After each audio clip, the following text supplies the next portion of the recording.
Turning now to the floods across Sydney and parts of the east coast of New South Wales.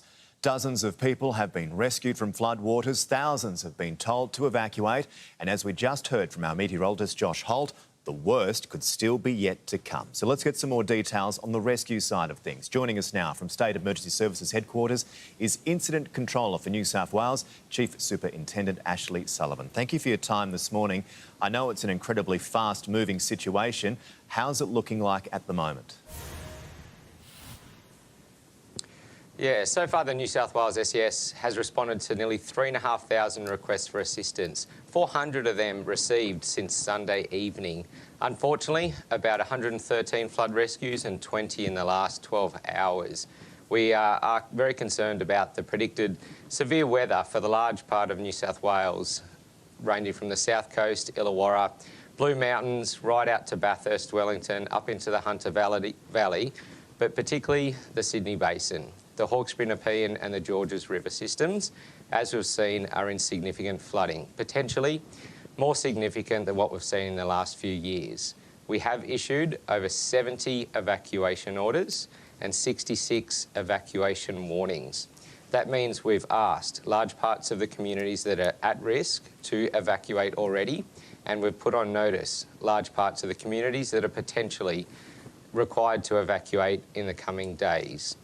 We are expecting more weather, unfortunately, in the next 24 to 48 hours. We may see some strong winds and some heavy rain. This will cause, potentially, flash flooding and, of course, further riverine flooding. Due to the saturation levels in the ground, we have seen rivers rise quicker and higher than expected. With the predicted rainfall, this is a significant concern for the New South Wales SES. We do ask the communities, and we thank the communities for their efforts to date, but we do ask them to pay attention to our warnings, our orders, keep up to date with the latest information.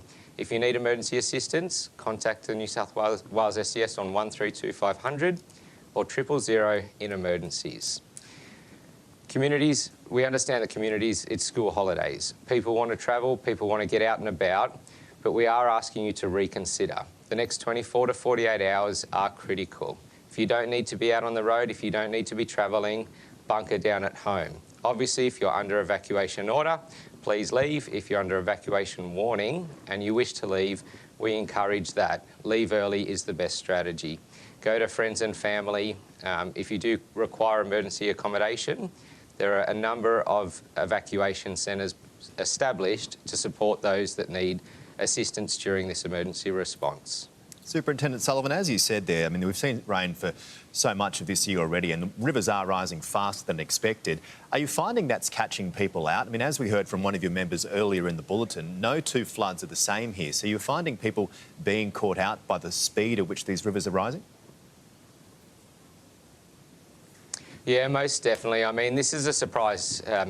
You know, the way these rivers are rising, the speed, the veracity, this is catching people by surprise. The levels of saturation, the amount of rain that we've had in the last, couple of months, couple of years, the ground has just never been able to dry out.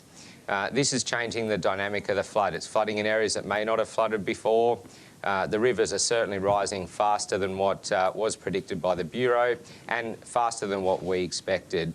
This has caught some people out, but like I said, we do thank those that have listened, have paid attention, have left early, have adhered to the road closed signs, have stayed off the roads. We certainly appreciate that. But 112, 113 flood rescues just in Sydney alone is 113 too many. So if we can reduce that in the next couple of days, that'll be great. And obviously, if you are asked to put under an evacuation order and asked to leave, sometimes it's too late, or you leave it too late, it becomes a rescue, and emergency services have to come in our boats and our rafts or our high clearance vehicles and get you and your family and your friends and your pets out, which obviously we would like to avoid, and get out early is our preferred choice. Most definitely. I mean, there is a sense of deja vu about this. I've got to ask, how are your crews, how are all the volunteers, the men and women of the SES, holding up with this? Because it just appears to be event after event at the moment. Yeah, I think everybody is digging deep. The New South Wales SES, our volunteers are amazing. They've been out for days now. It's been a very busy couple of years for everybody, for our community.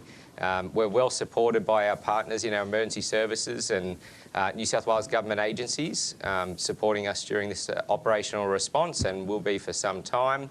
We're very lucky to have the ADF out. They were sent out yesterday about lunchtime, and they've been out supporting us with door knocking, evacuations, filling sandbags, and just that general support.